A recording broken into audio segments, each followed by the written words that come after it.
Hi friends, welcome to Sumi Mofas tasty kitchen. അതെ, എൻ്റെ ഹസ്ബൻഡിന് പെട്ടെന്നൊരു സ്നേഹം കൂടുതലായിട്ട് തോന്നിയതുകൊണ്ട് മേടിച്ചുകൊണ്ട് വന്ന സാധനമാണ്. നോക്കി, ഞാനൊരു 2 മണിക്കൂറോളം ഇരുന്ന് എൻ്റെ നടു ഒടിഞ്ഞു ഈ സാധനം ഒന്ന് നന്നാക്കി എടുക്കാൻ. സാധാരണ എപ്പോഴും ചെമ്മീൻ മേടിച്ചിരുന്നാലും വലുത് നോക്കിയേ മേടിക്കാറുള്ളൂ. പക്ഷേ ഇത് ഇച്ചിരി വില കുറവൊക്കെ ആയിരുന്നു. പിന്നെ അവിടെ ചെന്നിട്ട് വേറെ നല്ല മീനൊന്നും കിട്ടിയില്ല എന്ന് പറഞ്ഞിട്ട് മേടിച്ചുകൊണ്ട് വന്നതാണ്. അപ്പോൾ 2-2.5 മണിക്കൂറോളം ഇരുന്ന് നന്നാക്കി എടുത്തതാണിത് ചെമ്മീൻ. അപ്പോൾ ഞാൻ ഇന്നിപ്പോൾ റോസ്റ്റ് ചെയ്യാമെന്നുള്ളൊരു രീതിയിലാണ് നിൽക്കുന്നത്. അപ്പോൾ കഴുകി വൃത്തിയാക്കി ചെമ്മീൻ റെഡിയാക്കി വെച്ചിട്ടുണ്ട്.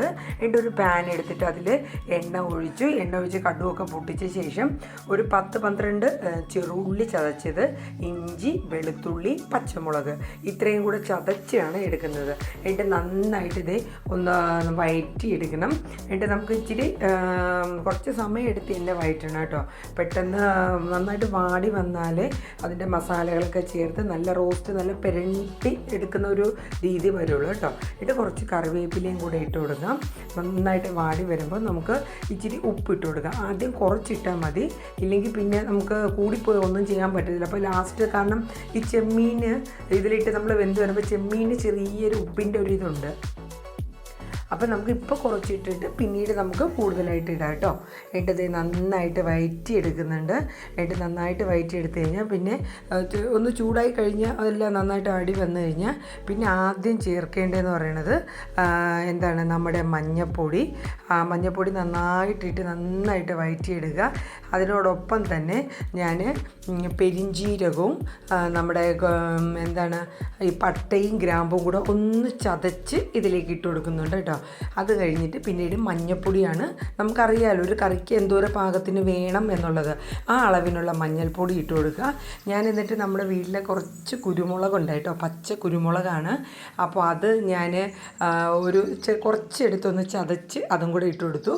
എന്നിട്ട് കശ്മീരി മുളകാണ് ഇട്ട് കൊടുത്തത്.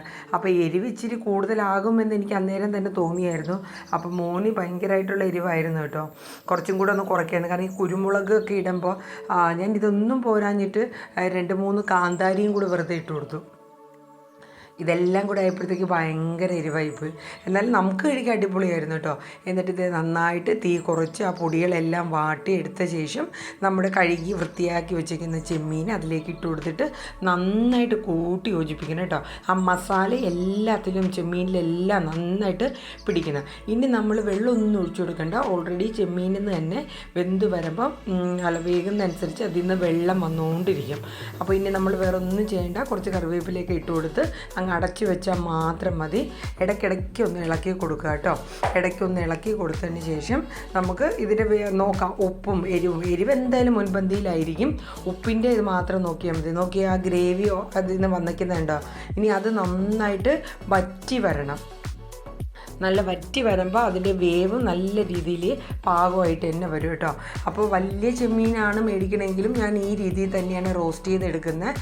അപ്പോൾ നമുക്ക് കുറച്ചും കൂടെ സവാളയുടെ ആ ഗ്രേവി വേണമെങ്കിൽ നമുക്ക് ആ ചെറുള്ളിയും അതിനോടൊപ്പം തന്നെ ഒരു സവാളയും കൂടെ ഇടാം കേട്ടോ. അപ്പോൾ ഇതേ നോക്കി നന്നായിട്ട് വറ്റി വന്നിട്ടുണ്ട്. ഇടയ്ക്കിടയ്ക്കൊന്ന് ഇളക്കി കൊടുക്കണം കേട്ടോ. ഒരു ഇച്ചിരി വെളിച്ചെണ്ണയും കൂടെ ഒഴിച്ചു കൊടുത്താൽ നല്ലൊരു ടേസ്റ്റാണ് കയറി വരുന്നുണ്ട്. ഒരുപാട് മറ്റും വേണ്ട, കുറച്ച് ഒഴിച്ചു കൊടുത്താൽ മതി. എന്നിട്ട് നമുക്ക് കുറച്ച് കറിവേപ്പിലയും കൂടെ ഇനി ഇട്ട് കൊടുക്കണം. ഞാൻ ഒരു സവാളയുടെ ഒരു അര ഭാഗം കൊത്തി സവാളയും കൂടെ കുഞ്ഞായിട്ട് അരിഞ്ഞ് അതും കൂടെ ഇടുന്നുണ്ട്. അപ്പോൾ എനിക്ക് ഉപ്പ് ഇച്ചിരി കുറവ് തോന്നിയത് കൊണ്ട് ഞാൻ ഒരു ഇച്ചിരി ഉപ്പ് ഇപ്പോൾ ഇട്ട് കൊടുത്തിട്ടുണ്ട് കേട്ടോ. അപ്പോൾ നന്നായിട്ട് ഡ്രൈ ആയിട്ട് വന്നിട്ടുണ്ട്. അടിപൊളി ടേസ്റ്റാണ് കേട്ടോ. ഈ വലിയ ചെമ്മീൻ കഴിക്കുന്നതിനെക്കാട്ടിൽ എനിക്ക് തോന്നുന്നു ഇത് കുറച്ചും കൂടെ ടേസ്റ്റാണ്. ഇതൊന്നും പോരാഞ്ഞിട്ട് ഞാൻ നമ്മുടെ വറ്റൽമുളക് ചില്ലി ഫ്ലെയിംസ് ഉണ്ടല്ലോ, കുറച്ച് അതും കൂടെ ഇട്ട് കൊടുത്തു. എന്നിട്ട് സവോളയും കൂടെ കുഞ്ഞായിട്ട് അരിഞ്ഞതും കൂടെ ഇട്ട് കറിവേപ്പിലയും കൂടെ ഇട്ട് അടിപൊളി ടേസ്റ്റി ആയിട്ടുള്ള നമ്മുടെ ചെമ്മീൻ റോസ്റ്റ് തയ്യാറാക്കിയിട്ടുണ്ട്. അപ്പോൾ ഈ രീതി നിങ്ങൾ ഇതുവരെ ട്രൈ ചെയ്തിട്ടില്ലെങ്കിൽ ഒന്ന് നോക്കണം കേട്ടോ. എരിവും ഉപ്പൊക്കെ ഒരുപാട് ഇഷ്ടമുള്ളവർക്ക് നല്ല ഒരു ടേസ്റ്റ് തന്നെയായിരിക്കും ഇത്. അപ്പോൾ എന്തായാലും ട്രൈ ചെയ്യണം. അപ്പോൾ നല്ലൊരു വീഡിയോയുമായി വീണ്ടും വരാം. Tata, bye bye.